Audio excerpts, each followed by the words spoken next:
Good evening and welcome to This is Revolution. I am your acting host, Pascal Robert.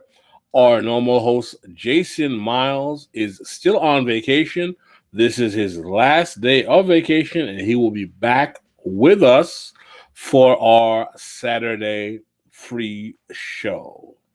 Today we have a fascinating subject we will be discussing: Canadian imperialism. And what does that mean about the image of Canada? We have a wonderful guest that will be discussing that with us. And we have one of our normal members of the foreign policy crew, a former consultant with the Department of Defense, Dr. PhD, the one, the only, Kuba Wrzezinski, also known as Deep State Kuba. No soundboard. Hello, everyone. No soundboard, Kuba. Don't take it personally.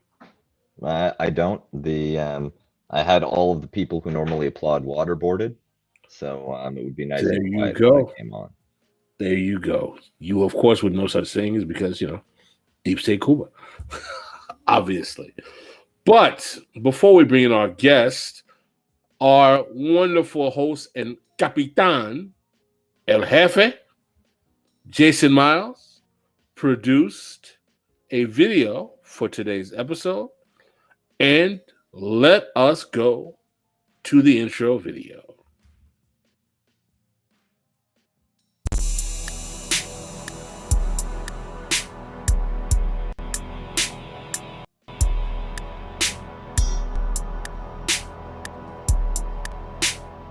I'd like to begin by thanking our hosts, President Kuczynski and the people of Peru, for such a warm welcome.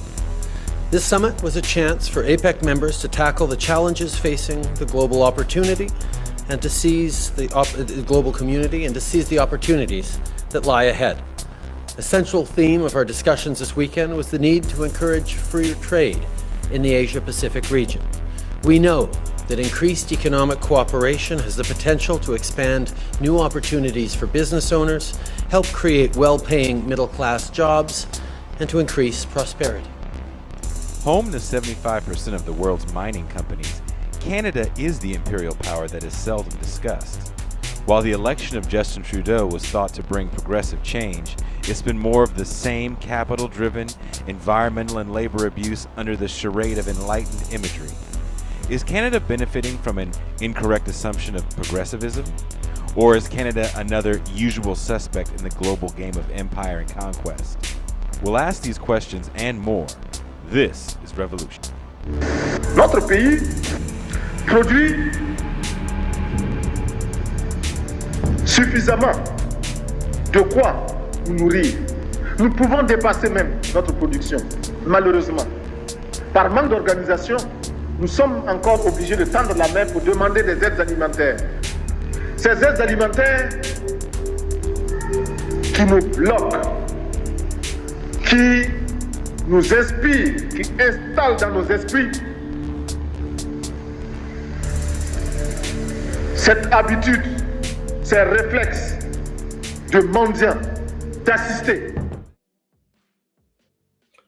Another wonderful and thought-provoking video from our man, El Jefe, El Comandante, Jason Miles. And we are going to introduce our guest, the great Owen Schalk, who is a writer from Winnipeg, Manitoba, in Canada.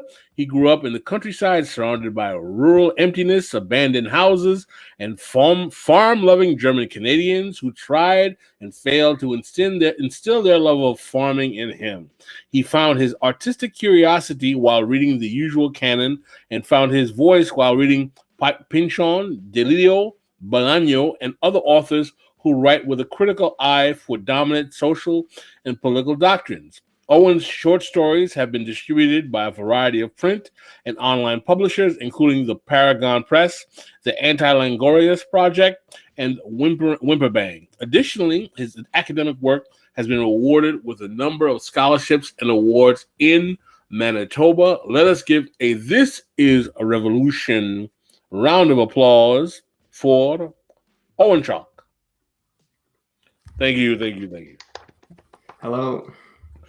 Owen, I appreciate you coming on. I have been, in preparation of this episode, reading your work published in the Canadian publication Canada and Dimension, and your very, very, very eye-opening work on Canadian imperialism.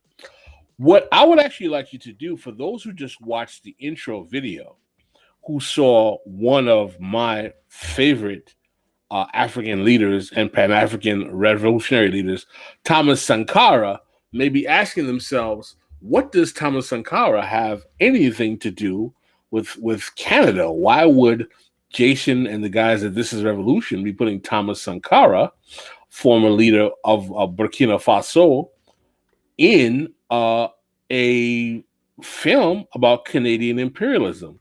Well, for those who have not read the work of our wonderful guest, Owen Schalk, that answer is going to come about now. Owen, can you put Canadian imperialism, particularly of the mining form, in the context of why it's important in understanding the contemporary moment in Burkina Faso and Thomas Sankara?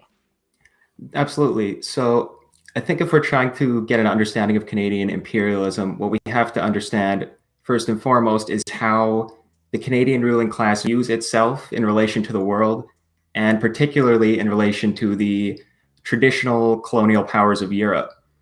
So coming out of World War II, Lester B. Pearson, who was the Secretary of State for External Affairs and then the Prime Minister from 63 to 68, he was very clear in aligning Canada with Europe, with the colonial powers of Europe.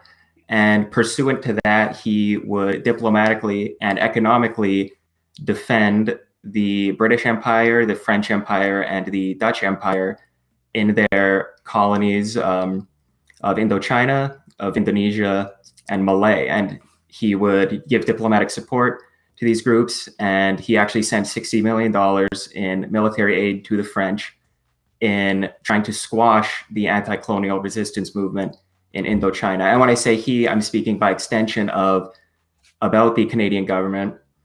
And so that's how Canada has viewed itself historically, as basically another imperial power, but pursuing imperial ends by different means, because it has always lacked that sort of unilateral military power that the former colonial powers of Europe and now the United States have. So in a lot of cases, Canada will try to exert economic control over countries, particularly in the global south, through foreign aid. And what that often looks like on the ground is providing aid to mining companies through CETA, or the Canadian International Development Agency, which today is known as Global Affairs Canada. And this aid will come in the form of oftentimes just corporate welfare, just transferring millions of dollars to these companies. And oftentimes it will come in the form of prospecting, actually going around and finding the minerals which these companies then exploit. So for example, I was just talking to Doug Miller of Amandla Radio in Montreal, and he spent a lot of time in Malawi. And he said that once while he was leaving a flight from Malawi, he heard people talking about a group of Canadian advisors who had come to Malawi to rewrite the country's mining code in order to liberalize it. And this is often funded by Canadian aid agencies. This has happened in Colombia, in Democratic Republic of Congo, I believe also in Ghana. And similar things have happened in Burkina Faso. So right now, the largest export of Burkina Faso is gold. It surpassed cotton in, I believe, 2009. And over half of the gold mines in Burkina Faso are owned by Canadian companies. And it's been that way for quite some time. Thomas Sankara, who you saw in the video in the beginning, actually nationalized Burkina Faso's mineral wealth after the revolution in 1983. But when he was killed by his former advisor, Blaise Compaoré, working with French regional actors like Félix Houphouët-Boigny in the Ivory Coast, it was privatized. And in the 1990s, the IMF and the World Bank encouraged the privatization of Africa's mineral wealth. And that's what happened in Burkina Faso. So the model of governance that Sankara promoted was completely destroyed, which is more to the pity because now Burkina Faso is one of the most impoverished countries in West Africa. And all of this wealth that could completely transform the society, and that would have under a model of the type Sankara promoted, is being basically vacuumed away by mostly Canadian companies. Fascinating. One of the things that you do very, very eloquently in one of the pieces of yours that I read was discuss how Canadian mining interests weave so effectively in the projects of economic neoliberalization that were promoted in the global South, particularly in the area. I mean, this was promoted in the 50-year counter-revolution, which is a theme of our show profoundly, but particularly in the 90s and in the early aughts, even more extensively so. You even incredibly cite to the famous or infamous Larry Sumner's memo, in which Sumner's was caught out there. He has subsequently said that he was being sarcastic, where in the Sumner's memo suggested that we dump all of the toxic waste we have in the developing world in third world and poor developing countries, because basically they can suffer the economic losses and then no one's going to miss it anyway. And he subsequently said that was a joke. Can you explain for our audience how Canadian mining interests were able to benefit from the move towards neoliberalization in the global South? And can you also expand on the extent and perhaps history of Canadian mining overall? But start with the project of neoliberalization in Canadian mining, if you will. Totally. So I think if we're talking about this, we have to talk about aid as well, because Canadian foreign aid is basically how this global mining industry is promoted from Canada. So in around 1989, I believe, CETA got a new chairman, a guy by the name of, I think, Marcel Massé, and he basically converted Canadian aid into a neoliberal model. And he became interested in, and by extension, the Canadian government became interested in promoting neoliberalization across the global South to the benefit of Canadian companies. And to this end, he would put a lot of funds in the pockets of Canadian mining companies, because that was a very powerful, and still is a very powerful industry based in Canada. And so one of the clearest examples of this, I think, comes in Colombia, actually, because in 1997, the Canadian International Development Agency gave, I believe, $11 million to Colombian lawyers who had represented multinational companies, including mining companies, I believe, and the Canadian Energy Research Institute, which is I think a Calgary-based think tank, which is very interested in promoting the interests of the extractive sectors in Canada. And this $11 million was used by these two groups to rewrite the Colombian mining code. And one of the things this did was lower the royalty rates that were due to the government by foreign companies from 10% to 0.4%. And it also included certain handouts to corporations, like if they had to cut down timber in order to then begin digging for a mine, they could export that timber tax-free for, I think, 30 days. So the neoliberalization of the global South, it was a project that was pushed by Canada through a lot of these agencies to the benefit of its own mining industry, which at this point was seeking markets elsewhere, because Canada, coming out of the 1970s, was absolutely incorporated into this neoliberal process. You have groups like the BCNI, the Business Council of, I forget the rest of the acronym, but it became the Business Council of Canada. And they were very interested in pushing free trade and neoliberalism at the governmental level. And eventually BCC got ins with the Mulroney government, and it basically merged with the government.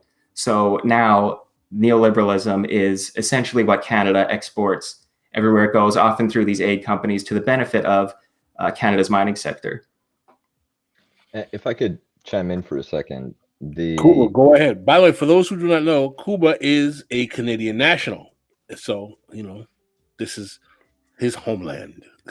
Yes. I was born in Poland, but I grew up in Canada. So I don't know if that makes me more or less Canadian. But I just want to put the Canadian neoliberal project within the larger context of the global neoliberal turn.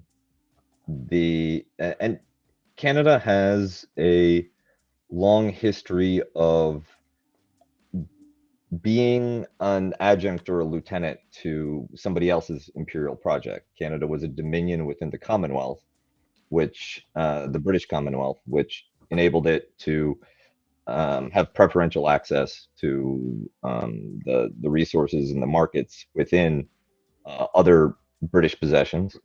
And after World War II, there was the decolonization period when it moved from being a junior partner of the UK to a junior partner of the United States within what ended up becoming the rules-based international order, mostly about economic liberalization and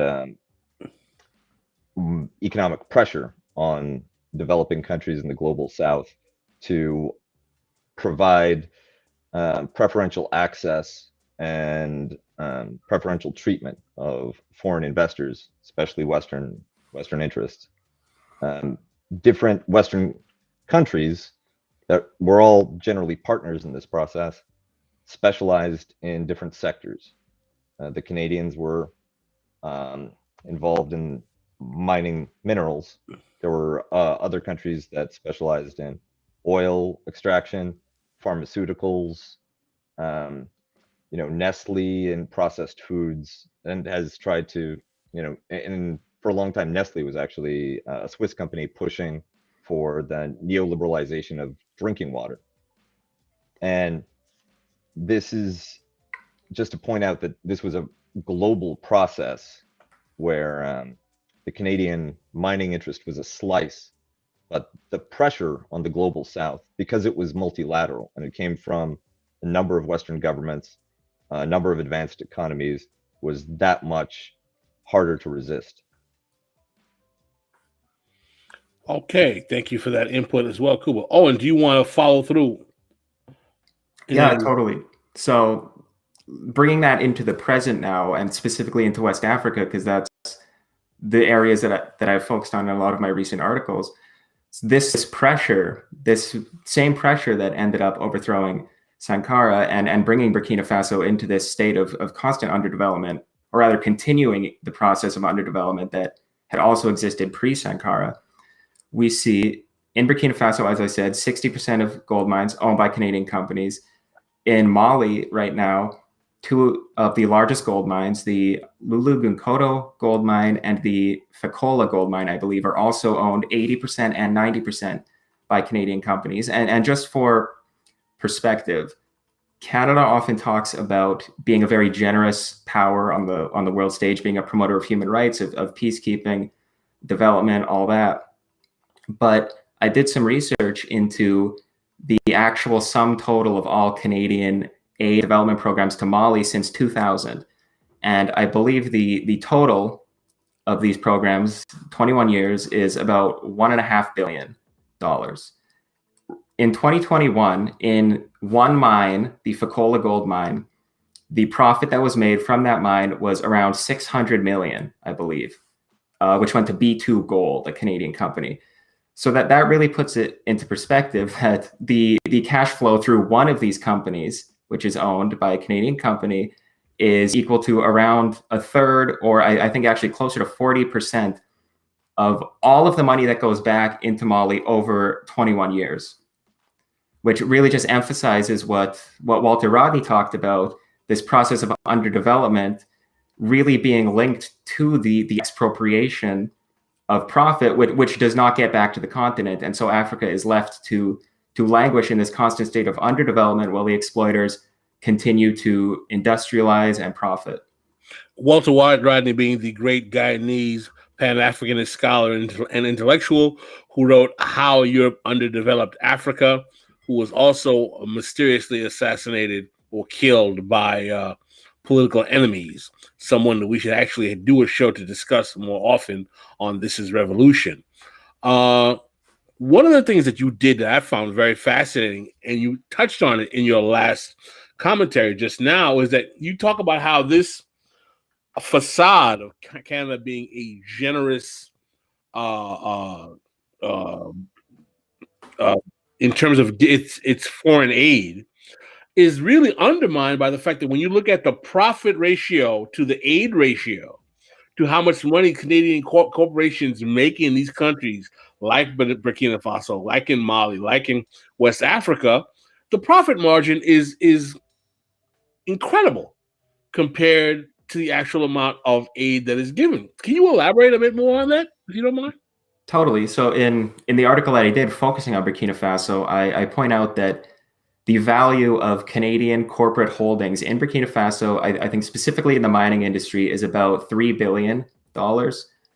And I compared that with a number of studies on how much money it would actually cost to alleviate hunger, to actually eliminate hunger in all of Africa, and then also in certain regions in Africa. And one of the studies said that in order to get Africa totally food self-sufficient, it would require around, I think, $5 billion, which is potentially an optimistic estimate, which is why I paired it with another one that said, in order to eliminate hunger, it was 8 or 9 other countries, I forget which ones, but they were all on the African continent.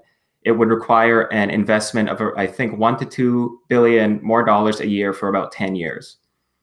So what you see there is that all of the value of Canadian corporate holdings in Burkina Faso, which is one of the poorest countries in Africa, it has been made poor, I should say, by these imperial countries, is that money could easily go back into the African continent. And if we're going by the first estimate, it could become very close to ending hunger on the continent. If we're going by the other one, it could cover about 2 to 3 years of hunger elimination in those 10 or so countries. So the disparity is enormous that we see there. And if we're trying to see the reality of Canada on the global stage, we have to look at these numbers, because if we just take Canada's word for it, well, then Canada is doing the best that it can to help these countries. And well, there must be something wrong with these countries by logical deduction if they're simply unable to develop themselves with all this money that Canada is lavishing upon them. And that, I mean, that's just a racist assertion. And if we look at the actual numbers, we see that no, these countries are being forcibly deprived. And if we're talking about West African countries, particularly Burkina Faso, it is Canada that is doing that depriving. Well, one thing that I would point out is that it's an issue of where the profits are going. If there were a reasonable royalty rate being paid to the government of Burkina Faso or the government of Mali, then there could be a sort of mutually beneficial relationship, because the infrastructure of Canadian mines, the technology and the know-how, that has a real value. The scandal and the exploitation is that the expatriation of the profits, right? That is not shared with the local country, and much of the pressure that Canada and other governments through this neoliberal turn that really begins in the 90s, and through the use of sovereign debt and IMF debt crises to force structural adjustment onto governments in the global south, has to do with creating the political conditions where foreign investors, Canadian mining companies among them, are exempt from regulations and have the opportunity to pull out the profits that they accrue from their local operations. And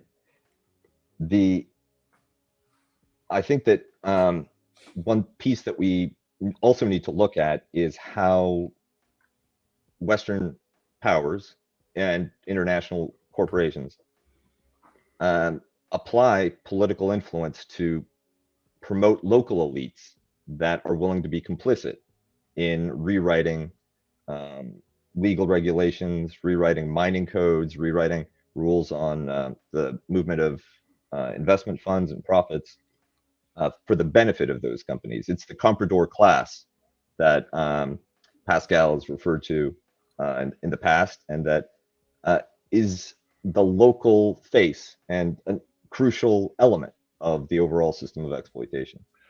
Yes, this is a concept that was very well elaborated by Kwame Nkrumah in his book on neocolonialism. Frantz Fanon warned about the rise of this class.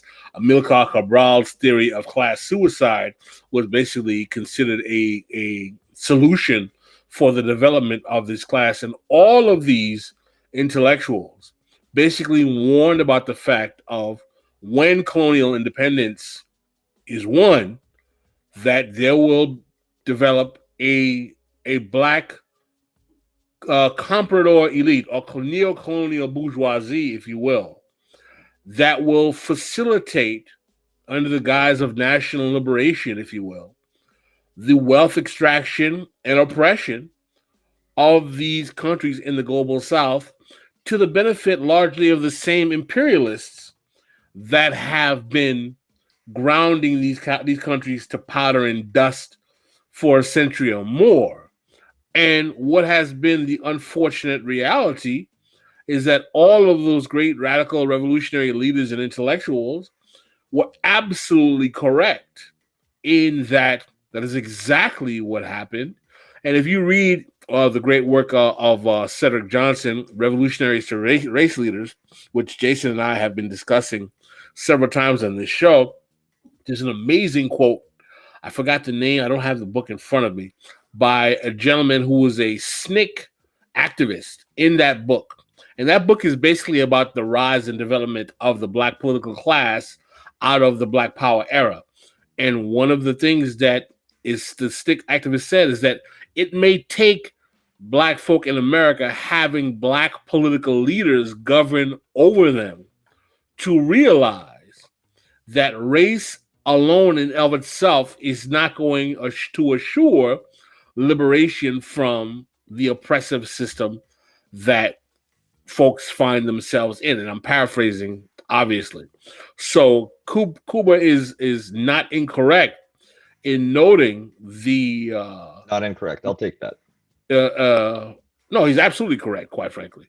And the nefarious, insidious, treacherous, and class collaborative role of the comprador bourgeoisie. In America, we call them the Black political class as well. But at the same time, understanding that these people work in concert with imperial powers does not absolve the ultimate responsibility for this nefarious behavior from these imperial forces as well, who use these comprador elite as their bagmen, pawns, puppet. And by the way, it's not only in Africa and the global African diaspora this exists. Our producer Jean Bajlan would acknowledge that this happens in the Middle East, in the Muslim world, in Asia, throughout the third world, developing world, and the global South. This phenomenon of a comprador bourgeoisie or neocolonial bourgeoisie is a toxic reality the post-colonial world has to deal with, and some have been more effective in dealing with than others. Oh, and do you have any thoughts? I'm sorry, let's go to Cuba. Cuba, you want to... When I was looking into international political economy and comparative national development trajectories, it actually was easier to identify cases where you didn't get into this underdevelopment relationship with a local comprador class and liberalized trade relations with core economies. It was easier to find exceptions than it was to count all of the cases where that was the political economic reality and that held the country back. I mean, basically, you have a few border sort of liminal countries around the EU, going from Poland down to Turkey, and then the East Asian and Southeast Asian tiger economies. India and China are large enough to sort of have their own center of gravity. But apart from that, it's a depressing pattern. It's the same in Brazil and Burkina Faso. It's the same in Bangladesh and Cambodia. Sometimes the resource that's being extracted is human labor. Sometimes it's minerals. Sometimes it's oil. But that relationship of a template for economic liberalization pushed by the international community, like they called it the Washington Consensus for a while, now it's the rules-based international order, with a local leadership that's compromised either through kleptocracy or through transnational class linkages, delivering, like you said, being the bagmen, being the enforcers of that local legal order that allows for the exploitation and expropriation. Well, cool. But to be fair and honest, let's not mitigate the fact that oftentimes when you have leaders of the that come out of the grassroots or the actual masses who are trying to buck the trend of being stepping fetches for fat, they get shot. They get shot. They get assassinated. Nope. They get cooled. They get displaced. And let's also not forget that many of these comprador elites, particularly in Africa and in the West, from former British colonies, where do they go to school? They go to Sandhurst. And, we all know, it's cool if you want to put Sandhurst in context for our audience of what Sandhurst represents in terms of global management as a military academy. It's basically where the third world British former colonial bosses go learn to be bad bagmen. It's the School of the Americas UK. It's the School of the Americas UK, if you will. With polo. Yeah, with polo. But we are deviating from the conversation. Oh, and I'm glad you said you were doing research on this. Can you talk about Canadian imperialism, if you want to get into gold and otherwise, and Haiti, being a son of the Haitian Revolution that I am? I would love to hear you discuss that, if possible. For sure. I would also just sort of add on to what you guys were talking about in terms of the comprador class and bring it back to Canada in that regard. What came to mind immediately was, again, Burkina Faso and Blaise Compaoré, who really served this one particular company extremely well. And that company was Semafo, which was a Montreal-based mining company, which got into so much heat, in fact, that it actually ended up getting in trouble, which is not common for Canadian mining companies. Usually they get away scot-free with stuff, but they were involved with strike breaking all over West Africa. They didn't pay almost any taxes. They were in very close with the Compaoré government. And eventually the heat got so much that they simply were amalgamated into another company, bought out by Endeavour Mining. And now they're just sort of off the scene. And then another one that came to mind is Kyrgyzstan, where you have the Kumtor gold mine, which is owned by a Canadian company named Centerra. And you actually have a situation now where this comprador class is sort of changing. And there's now a president in power named Sadir Japarov who is trying to reclaim the mine. And there is this ongoing, really vicious legal battle going on between Japarov and Centerra. And Japarov has his own motives. He's sort of a nationalist conservative who wants to reclaim the mine on nationalist grounds. Some people think it's a very cynical attempt to get sort of popularity from his voting base, but it's still extremely interesting in Kyrgyzstan, where you have sort of the collapse of this traditional comprador class and a really savage legal battle currently going on that I would encourage everyone to follow. But now, just to jump over to Haiti really quick, Canada's role in Haiti has been really atrocious over the past few decades. For example, with Jean-Bertrand Aristide, when he comes to power and he comes to power the second time, I should say, and he starts to reclaim some of his more radical language from his first presidency, calling on France to repay the 1825 indemnity that was levied against Haiti, where France forced the Haitians to repay, I believe, $21 billion in properties that were lost. Yes, in modern amounts, that's correct.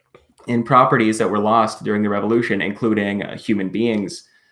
And scholars identify that moment as sort of the moment when Haiti began to slip into underdevelopment and this poverty this cycle of poverty that we see today. So, I mean, there was also the fact that the United States was unwilling to trade and did not see Haiti as an acceptable economic partner either. Of course, yeah. I'm not trying to mitigate the like really odious nature of the French indemnity and the damage that it did, but Haiti's position on independence was extraordinarily precarious, and the international environment was extraordinarily hostile, largely because you had armed imperial powers that would have taken any pretext to undo the revolution. Of course, yeah, that's important to add too. It's the sort of you can't excuse the other imperial powers just because France's role was so particularly awful. Yeah. And I think that the rather than like talking about Canadian imperialism, this is more like the Canadian branch of a global capitalist imperialism. The fact that there is this collusion between major economies, you know, the EU, the United States, even advanced Asian economies through vehicles like the TPP, attempt to impose a system of rules that's advantageous to them, with you know, dividing up the spoils internally between them. But the Canada by itself, if it had to rely on its own hard power and its own economic clout, wouldn't be able to get such a uniformly advantageous environment for its international mining companies. But because it's all packaged together, and international financing through the IMF is contingent on accepting these rules. Currency, access to international currency, likewise, access to Western markets for your exports. All of this is dependent on accepting these rules that allow for countries to be strip mined, with all the profits being repatriated, and often not even to Canada, not even to the source of the. Hey, listen, Kuba, we're not trying to give these maple syrup eating Canucks a pass so quick, all right, buddy? No, it's fine. Like, I'm just saying, it's an entire system, right? And the money ends up in offshore tax shelters as well. There's part of this which is maddening, that for all the dirty work that's being done on behalf of these mining companies, the mining companies themselves aren't great citizens of the metropole. Mm-hmm. Yeah, and what you were talking about there with Canada as a branch of a larger project, going back to the specifics of this Aristide presidency in the early 2000s, we definitely see that, because you see this sort of coalition forming with the intention of ousting Aristide, and the three major players in that are France, the United States, and Canada. There was a meeting that was actually held, I believe, in Ottawa. What's the name of the meeting and what's the actual date? There was a meeting at a specific date where it was decided that, you know, Haitian sovereignty, flush that down the toilet. This guy's not working up for us in the way we want. He's got to go. Yeah, that was at Meech Lake in Ontario. And it was, I forget the exact date. I believe it was in 2004 sometime, but they basically decided that by the end of the year, Aristide had to go, and they had to remove him before the next scheduled elections. And that's what ended up happening. I mean, you see these paramilitaries coming over from the Dominican Republic, causing a lot of chaos in the country, which is then sort of used as an excuse by these countries to apply more diplomatic pressure onto Aristide. And eventually it gets so bad that he is, in his words, kidnapped by the military. He is flown out of the country on an American plane and deposited in the Central African Republic, and whose country's military ended up securing the airport for him to leave. It was the Canadian military. It's lovely. That's absolutely correct. That's true. Well, I mean, listen, our goal here, we are in the United States, what some people here would call the imperial core. So obviously, us trying to make it seem like Canada is the, biggest, baddest, offender on the block in terms of global imperialism would be problematic. But the argument we're making is that Canada, excuse me, is one of the usual suspects Absolutely. in this overall project. So the question I want to ask Owen, and maybe both of you can answer this, is that how is Canada allowed to maintain this facade, this illusion, this patina of woke liberal progressivism? We're in touch with our indigenous peoples, and we love everybody, and we're also kind and well mannered.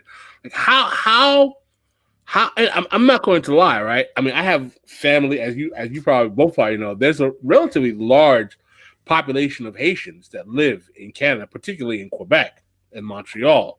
I have a significant amount of family that lives in Canada, and coming out of the United States, being its rather tortured racial history in my personal life, Canada used to seem like this wonderful kind of just like progressive, racist-free Shangri-La when I was a kid going up there to visit in the summertime. And I will, even in my time as writing as an anti-imperialist, I was sadly snookered into kind of looking at Canadians in Canada as this kind of like progressive alternative to the hardcore racial reality of the United States.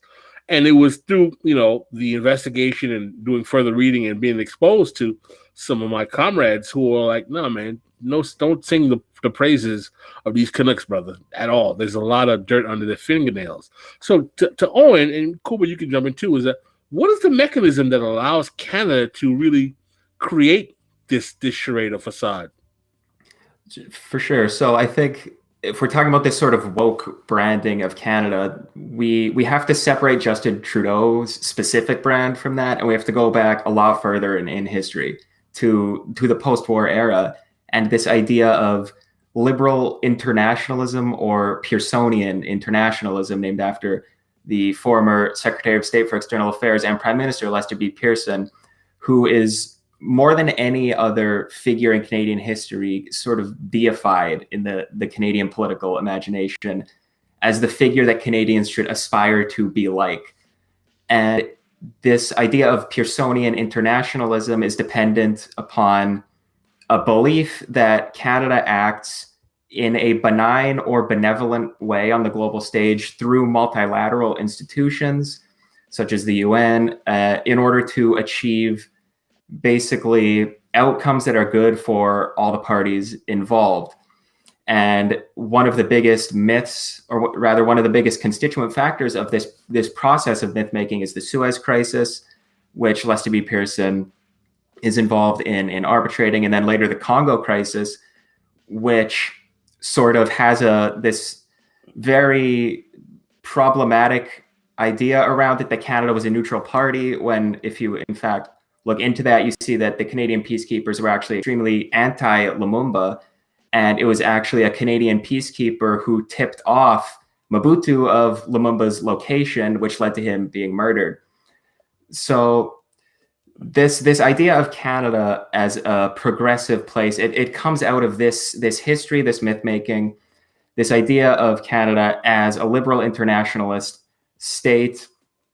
And if you really look into it, there's no basis for it except that Canada often puts economic and trade interests over security and military interests, in the sense that it does not militarily intervene in countries in the way that the United States does, but rather it works behind the scenes, and this allows a veneer of neutrality to emerge, when in fact it's simply this lack of overt hard power, I think, that contributes to this false veneer of Canadian progressivism. I think that one important distinction to be made is between, like, when we talk about brand of Canada, the image that people have of Canada as a progressive place or as a benign international actor. There's the domestic arrangements within Canadian society. There's its behavior internationally. Even within the behavior internationally, there's different strains in it. For instance, Canada has a relatively good relationship with Cuba compared to especially the United States. Fidel Castro, I believe, was one of the pallbearers at Trudeau's father's funeral. So for what that's worth, it does indicate some cooperation between the two countries. But I think that when it comes to natural resource extraction, you have very rapacious mining interests that are very closely connected to elements of the Canadian elite that constitute part of the Canadian elite, and that have essentially captured many of the foreign policy mechanisms of the country. Most Canadians, like most Americans, don't care about politics that much, and don't care about their history that much, so are unaware of this. And the benchmarking to the United States on things like race relations, multiculturalism, and other social issues also creates a sense of complacency, because as long as you're, you don't have to outrun the lion, you just have to be faster than the other guy. That helps Canada look good.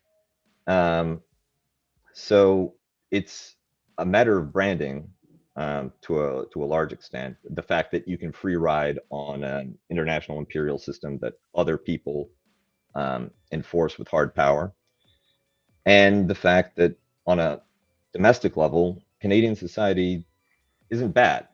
I think that you admitted to feeling a certain warmth, like about Canada as a place. It's easier to live than in the U.S. And that, as an immigrant, it was much more welcoming for me and my family coming from Poland than the United States was when I tried to pursue a career in Washington. So there's the reality of the domestic society that's counterposed to what it's doing internationally. But in the chat, somebody described it that Canada runs with the gang. And when it comes to the international order of capitalism, I think that that's a great way of putting it.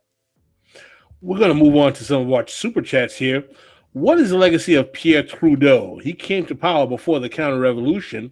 I believe he's referring to our 50-year counter-revolution, and left office in the mid-'80s. Neoliberal or no? Owen, you want to take that? Yeah, I could talk for a bit about it, and then I'll pass it to Kuba, because what I know primarily is foreign policy. That's where I focus a lot of my time and energy. So if we're talking about Trudeau as a figure of the Canadian foreign policy, we see what he was pursuing, what he said he was pursuing was sort of a middle way, or a third way is what he called it. Sort of not an American capitalist foreign policy, not a Soviet communist foreign policy, but something different.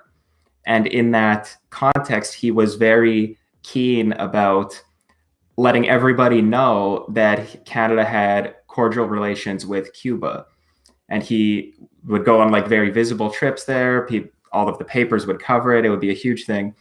And he would use it then as a tool of domestic foreign policy to say, look, I'm not just a tool of the Americans, because that, as Jean Chrétien said at one point, the electorate loves when I go at the Americans. But in terms of was he a figure who sort of continued seamlessly the move toward neoliberalism? I'll have to pass that to Kuba, I think. I think that when you look at the big elements of the neoliberal turn, privatization of crown corporations, corporate deregulation, that largely happened after Trudeau. Mulroney was the primary mover, and he's the one who signed the Canada-U.S. Free Trade Agreement, which enshrined those neoliberal policies not only in national law, where it could easily be reversed, but as an international treaty, where the mechanisms to reverse those rules involved international tribunals, compensation, lengthy consultation periods, and that it was explicitly designed to lock in the neoliberalism that Reagan, Mulroney had both pursued as part of their domestic policy. Trudeau, he gets credit from me for at least domestically imposing price controls and limiting the freedom of Alberta oil companies. Which was designed as a consumer protection measure rather than a environmental policy, but we've seen that without limitations, the Canadian oil and gas sector balloons into as serious a threat environmentally and economically as the mining sector. Right now in my home province of British Columbia has basically a neo-colonial pipeline project being driven through it against the will of many Indigenous groups, as well as the provincial government, the democratically elected, constitutionally established and defined provincial government in Victoria. Joe Horgan does not want the Trans Mountain Pipeline to go through. They're pushing it through anyway because Ottawa and the oil interests in Alberta are aligned on it. So I think Trudeau the father gets, I have a bit of a soft spot for him, but Justin Trudeau lost me with the pipelines. That is, that's bringing in some of the worst aspects of Canadian foreign economic behavior right here, taking them home to the Western provinces. Let's take this super chat. Can you speak on the current composition and state of the Canadian left? What are their priorities? Thank you, LME. Well, so if you're a person on the left in Canada and you have an investment in electoral politics, I think basically your only practical option would be voting NDP, which is the traditionally a social democratic option. In my opinion, it's a very flawed party in a lot of ways, but if you are of the mind that getting a few good and necessary reforms through is enough, like something, like some kind of environmental protections, a wealth tax, student debt relief, then NDP would be the way to go. You could also vote for the Communist Party of Canada because we do have that. But I would say their chances of winning really anywhere are pretty slim. So I would say Communist Party would be your Canadian lefty idealist option, but NDP would be your more pragmatic option, I suppose. So is there a major activist core? Do they have a quote-unquote Corbyn Sanders phenomenon at all in Canada? That's the NDP. Mm-hmm.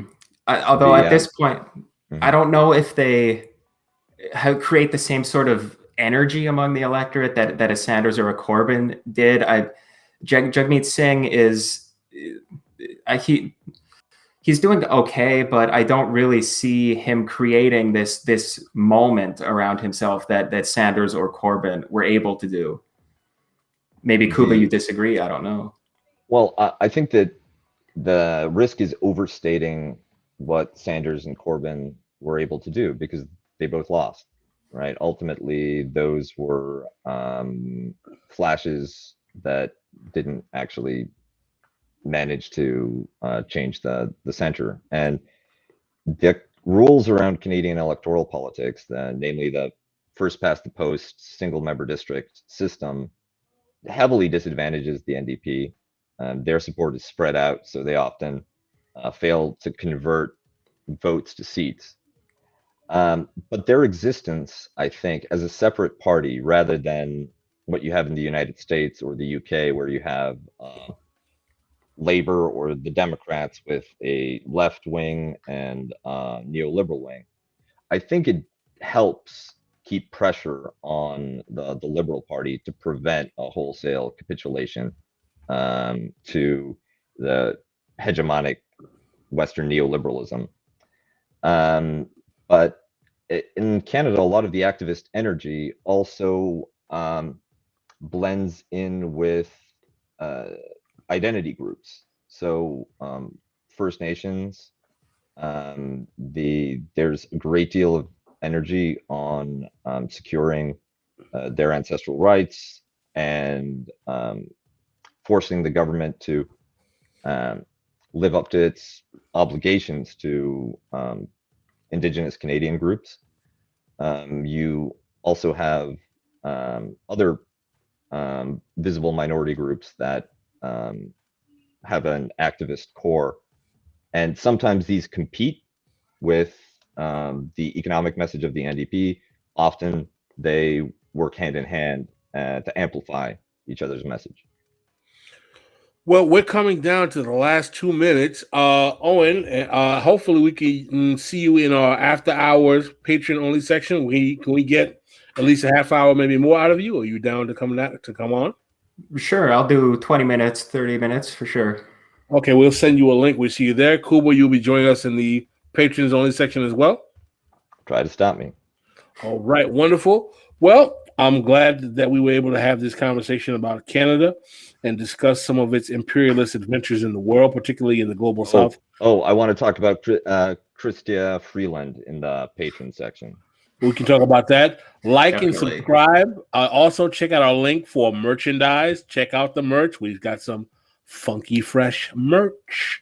Also, come into the Discord. Leave some comments. We'll be popping in here and there. By the way, you can give super chats during the patrons only section. Don't forget, Saturday, All Man 50 Grand. Jason Miles will be coming back as the host, and I will be taking up my normal role as the co-host. I hope that in Jason's absence, I have been able to keep the high standards that we try to maintain here at This Is Revolution in the eyes of our fans, our super chat, and our chat participants, as well as our audience. And I did not disappoint any of you all. But my partner in this endeavor, Jason Miles, will be back on Saturday, where we'll be talking about post-Marxism, post-leftism, and we will also have the one and only Greg Tate talking about Black popular culture and the Black American culture at the same time. So coming down to the end of our show, we look forward to seeing you all on Saturday. It's going to be a pretty live show. Thank you for supporting This Is Revolution podcast. Become a patron if you have not. And on that note, we are out.